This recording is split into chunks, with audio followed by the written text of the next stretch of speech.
নগৰত যি ঘটনা সংঘটিত হৈছে এই ঘটনা অসমীয়া জাতিটোৰ বাবে এটা শিক্ষা যে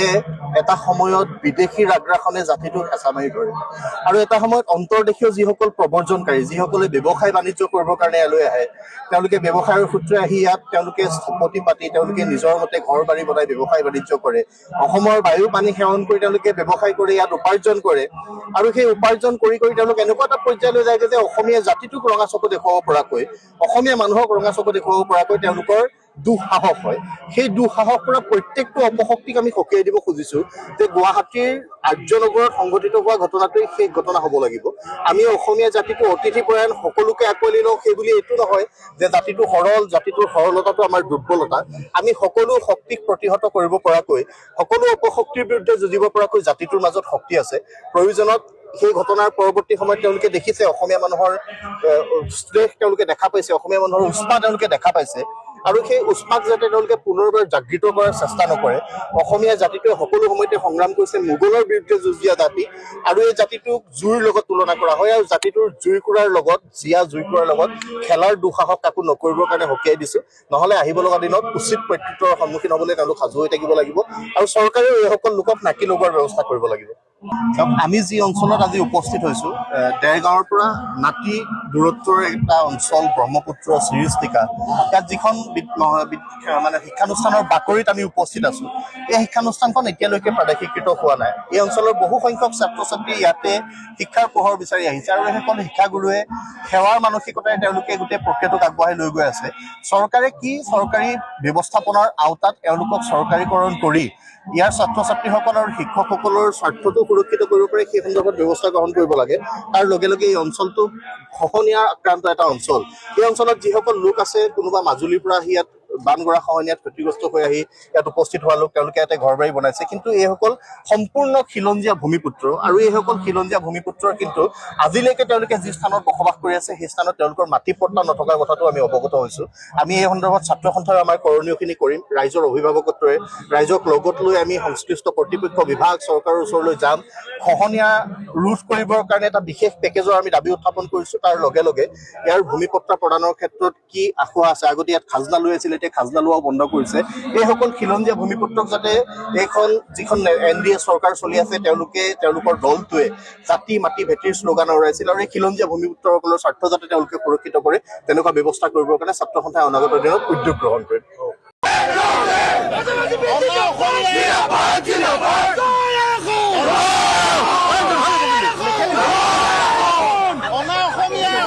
আমিও ঠেলিম তাৰ বিৰুদ্ধে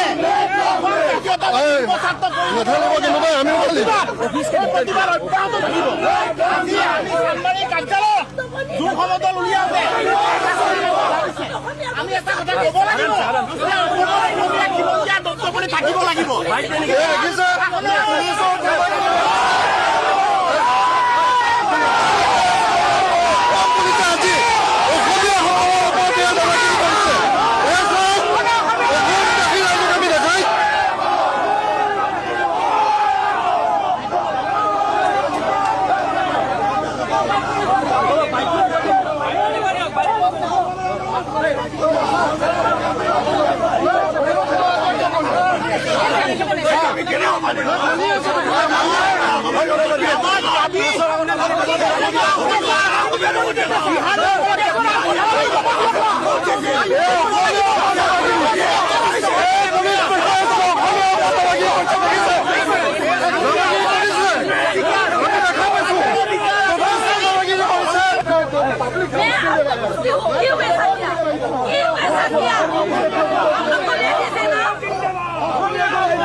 ধ্বনি দিছিলে আমাৰ অসমতে থাকি অসমতে বেপাৰ বাণিজ্য কৰি তেওঁলোকে ইয়াৰ পৰাই ধন লটি ঘুটি লৈ যাব বিহাৰলৈ আৰু আমাৰ অসমীয়াকে তেওঁলোকে ননচেন্স বুলি ব্যৱহাৰ কৰিব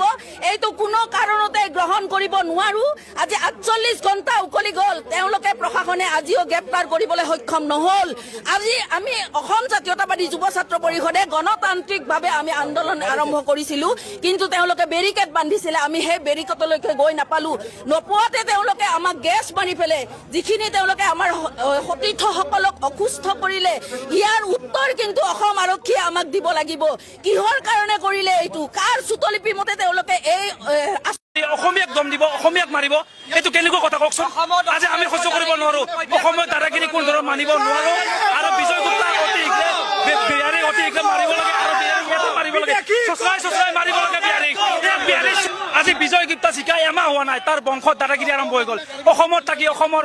বায়ু পানী সেৱন কৰি অসমীয়াক দম দিব অসমীয়াক মাৰিব এইটো কেনেকুৱা কথা কওকচোন আজি আমি সহ্য কৰিব নোৱাৰো অসমীয়া দাদাগিৰি কোন ধৰণৰ মানিব নোৱাৰো আৰু বিজয় গুপ্তা অতি বিহাৰীক অতি মাৰিব লাগে আৰু বিহাৰীক মাৰিব লাগে চচৰাই মাৰিব লাগে বিহাৰীক চুৰি মাৰে বিহাৰী চুচিয়া ভুল আপোনালোকৰ হয় আজি আমাক বাধা দিব আপোনালোকে আহিছে সেইদিনা ক'ত গৈছে আপোনালোকে এজন অসমীয়া খিলঞ্জাক ঘটিয়াই দিছে ক'ত গৈছিল আৰু কি এনেকে ঘটিয়াইছে ক'ত গৈছিল সংবাদ মাধ্যমৰ কৰ্মী ঘটিয়াইছে ক'ত গৈছিল আহি যে আহিছে সেইদিনা ক'ত গৈছিল কাৰ্যালয়ত খিলঞ্জীয়া মানুহক তেওঁলোকে হাত দিয়ে কাৰ্বি গৌবেগ বুলি কয় আজি অসমীয়াক গৌবেগ বুলি ক'ব পাইছে আজি সিহঁতে এটা MLA পালে সিহঁতৰ সাহস আৰু 4-5টা MLA পালে কি কৰিলে সিহঁতে